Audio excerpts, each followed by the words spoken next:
Hi mga ka-preni! For today's vlog ay gagawa tayo ngayon ng homemade embutido. Bago ang lahat, pakipollow muna ako sa aking page, pa-like and share na rin ang ating mga videos para makagawa pa po tayo ng mga magagandang video. Salamat!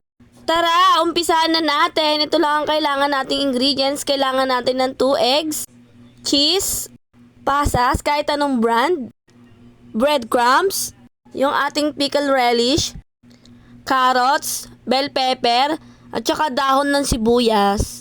Kakailanganin din natin gumamit dito ng bawang at sibuyas. At syempre, hindi pwedeng mawala yung ating pork giniling. Paghalu-haluin lamang natin ang ating mga sangkap. Ilagay na natin yung carrots, bell pepper, dahon ng sibuyas. Haluin lang natin ito ng maigi bago natin ilagay yung ating susunod na ingredients. Nilagay ko na nga yung ating bawang at sibuyas. Sinunod ko na nga yung ating pickle relish. Ayan nga pala yung nagpapabigay ng tamis sa ating embutido. Bigla ko nga palang na-realize na maliit pala yung ating lalagyan kaya tinransfer ko na ito sa mas malaki pang lagayan. Para mahalo ko ng maayos yung ating ilalagay na mga ingredients pa. Sunod ko na nga nilagay yung 2 itlog, pasas. Lagyan na nga natin ito ng pampalasa. Nilagyan ko lamang ito ng Knorr liquid seasoning. At saka nilagyan ko na rin ng pamintang pino. Kayo na rin bahala kung gusto nyo siyang lagyan ng asin.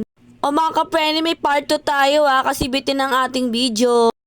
At dahil 1 minute and 30 seconds lamang yung ibinibigay sa atin ni Reels, kaya ito na yung part 2. Naglagay lamang ako ng breadcrumbs at sinunod ko na yung ating cheese. Haluin lamang ito ng maigi hanggang sa maging okay na yung texture niya. Adjust nyo na lang po kung medyo mabasa-basa pa yung ating embutido.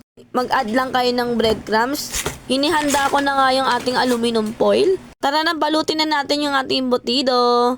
Sa sobrang excited ko nga magbalot ng embutido ay nakapalan ko nga yung paglagay. At ayan mga ka-preni, nag-effort pa akong bumili ng plastic gloves para sa inyo. Ayan, ganyan kakapal nga yung nagawa ko. Kayo nang bahala kung ganong kakapal yung gusto nyo. Ulitin lamang ito hanggang sa matapos nyo ito balutin. At ayan mga ka-preni, tapos na ako magbalot. Nakagawa nga pala ako ng 8 embutido dito. Pwede nyo na rin po itong itago sa rep nyo. Pero ako mas gusto ko munang i-steam to bago ko ilagay ito sa rep. Ini-steam ko lamang ito ng kahit 30 minutos. Bali magiging 2 sala nga ito kasi 4 lang yung kasya. At ayan, luto na. Agad ko na ngang sinalang yung second batch. At ayan, luto na yung ating embutido. Ready to eat na yan. Dahil natatakam ako kaya nagprito na ako. Hanggang dito na lang mga ka-preni. Try nyo rin to sa bahay nyo. Thanks for watching. Babu!